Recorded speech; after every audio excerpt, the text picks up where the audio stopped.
Les éléments de l'algorithme est compréhensible par tous les ingénieurs. Ça peut être pratique.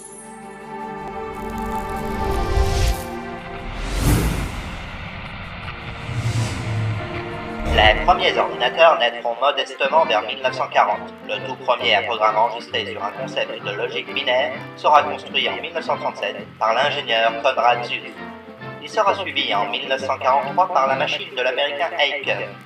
En 1944, le physicien théoricien John von Neumann décrit la première architecture dite de von Neumann, qui a triomphé et qui est celle de l'immense majorité des ordinateurs d'aujourd'hui. Mais alors, en fait, Grace va faire exploser le développement numérique pour aboutir à ce qu'on a aujourd'hui. Les logiciels et tout. Oui, tu commences à comprendre. Génial! On dirait presque du Wikipédia. Quand Grace s'est éteinte en 1992, les ordinateurs entraient dans les foyers. Ils n'écoutaient plus le prix d'une maison ou d'une voiture, mais celui d'une télévision. Ils ont fait exploser les communications au niveau mondial, avec en particulier Internet. Ils nous ont toutes et tous fait basculer de l'ère industrielle à l'ère numérique. Notre planète est devenue un fragile village humain où le web est notre quotidien. Je pense comme Jérôme Chailloux que le web est l'invention la plus utile à l'humanité depuis sa pire invention, la bombe atomique. Alors, et Internet dans tout ça? Alors voilà, qui nous a offert la notion d'information? C'est Claude. Non, attends. André. C'est qui ces deux-là?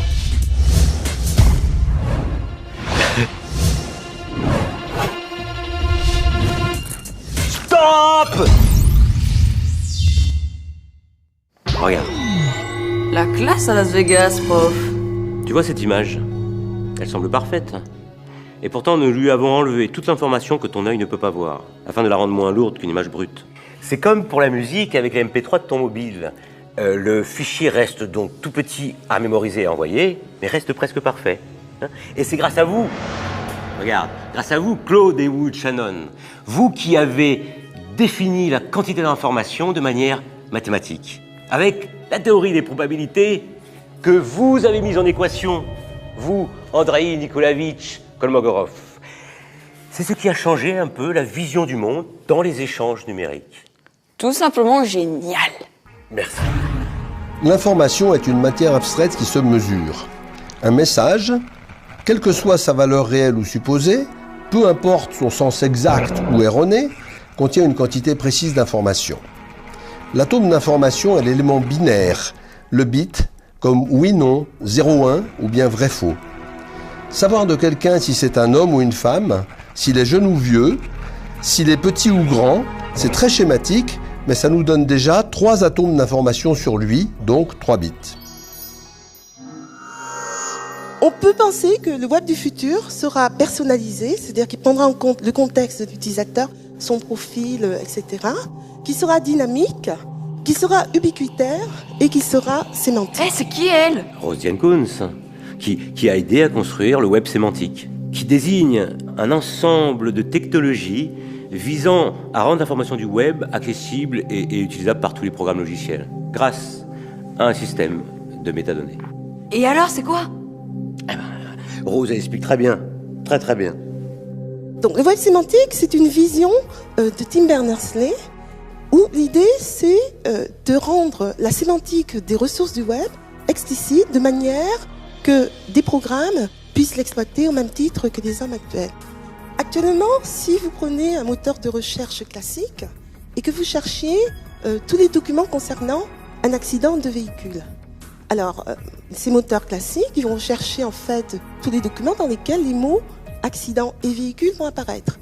Et si par contre un document décrit une collision entre un camion et un vélo, si les mots accident et véhicule n'apparaissent pas, un tel document ne sera pas retrouvé par le moteur de recherche.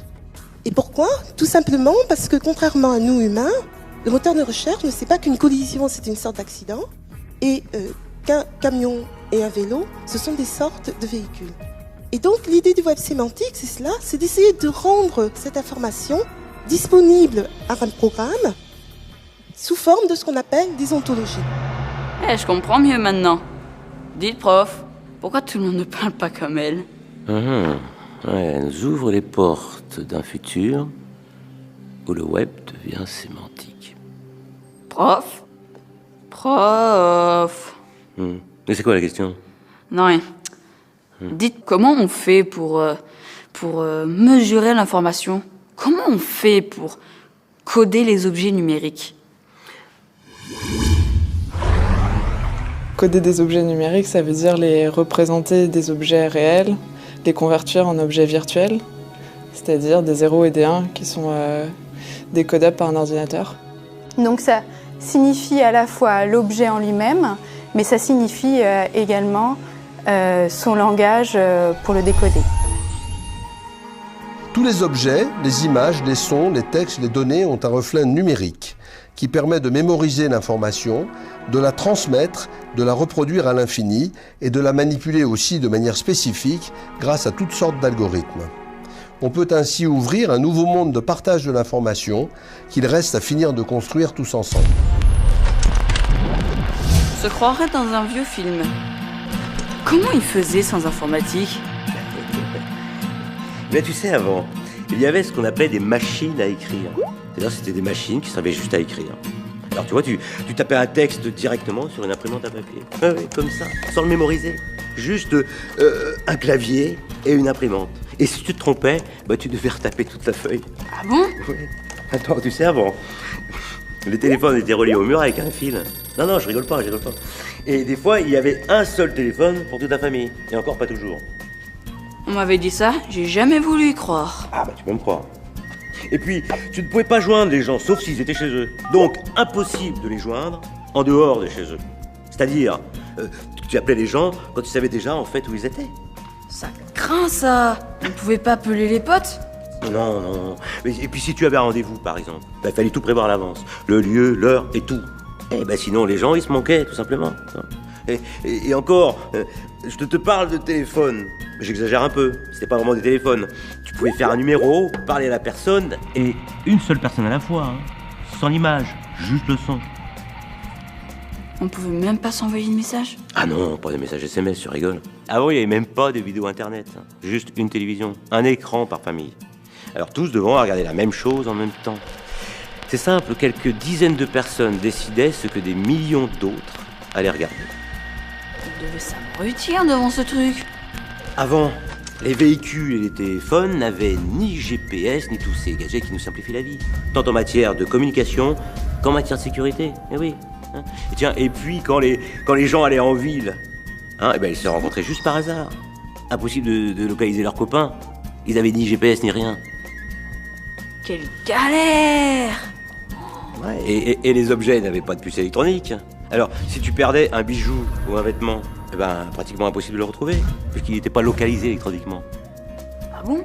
Il faisait comment alors? Eh ben, il cherchait à la main en tâtonnant, ou alors il se remettait à la chance, ou alors il faisait une croix dessus, définitivement.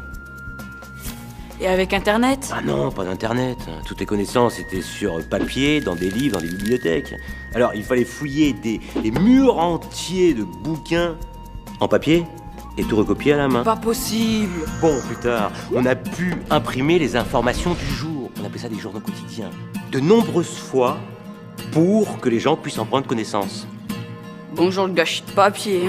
Et les gens s'écrivaient uniquement sur du papier, envoyé par la poste, pas de mail, ni de SMS, ni de tout ça, tu comprends. Et avant le téléphone, il fallait des fois 2 jours ou plus pour savoir ce que les gens voulaient te dire. Et 1 semaine, si c'était dans notre pays. À l'époque, les gens sourds et malentendants étaient coupés du monde. Au début du 21e siècle, les interfaces entre les ordinateurs et les cerveaux n'en étaient qu'à leur balbutiement. Mais je comprends pas. On avait dit qu'il y avait des... ordinateurs? Oui, des ordinateurs. Tu veux savoir ce que c'était un ordinateur à l'époque? C'était surtout un objet rare et cher qui n'a existé qu'au début de l'informatique. Quand pour calculer, il fallait faire des machines assez grosses et très fermées, bien avant que l'informatique s'incarne au sein de tous les objets. Tu sais, avant, on n'apprenait même pas à l'école les fondements de l'informatique. On apprenait juste à se servir des logiciels existants, et encore. Je crois que les gens étaient juste effarés devant ce monde numérique qui émergeait à peine. Oui, tu as raison. Mais c'est grâce à ces gens qui font aujourd'hui partie de l'histoire que nous avons le monde que nous avons aujourd'hui. Allez, salut nos amis. Je crois que le groupe nous a pas attendus.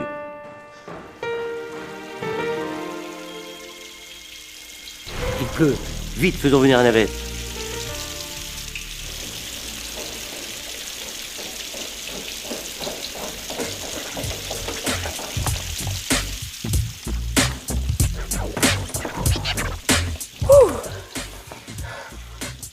Je vais t'expliquer comment on apprenait les sciences numériques à l'époque. Tu vois, c'est rudimentaire, mais plutôt marrant. Ok. Mais c'est moi qui conduis alors. Allez.